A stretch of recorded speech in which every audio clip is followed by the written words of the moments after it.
Hari ini saya membawa anda semua ke satu port legend di Ipoh. Jom jalan cepat sikit.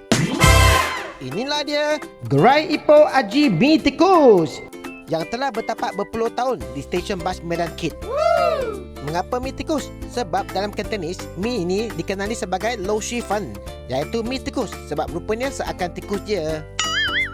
Memang dah lama saya tak pernah tengok Mi Tikus yang begitu menyelerakan. Alamak, sedap ke ni? Walau, ini memang sedap gila. Wok hei-nya kau padu. Walaupun halau, rasanya lebih sedap daripada kebanyakan tempat yang saya pernah makan. Saya juga order Hokkien Mi. Signature sini juga. Tengok, udangnya gemuk-gemuk macam saya. Bismillah, jemput makan.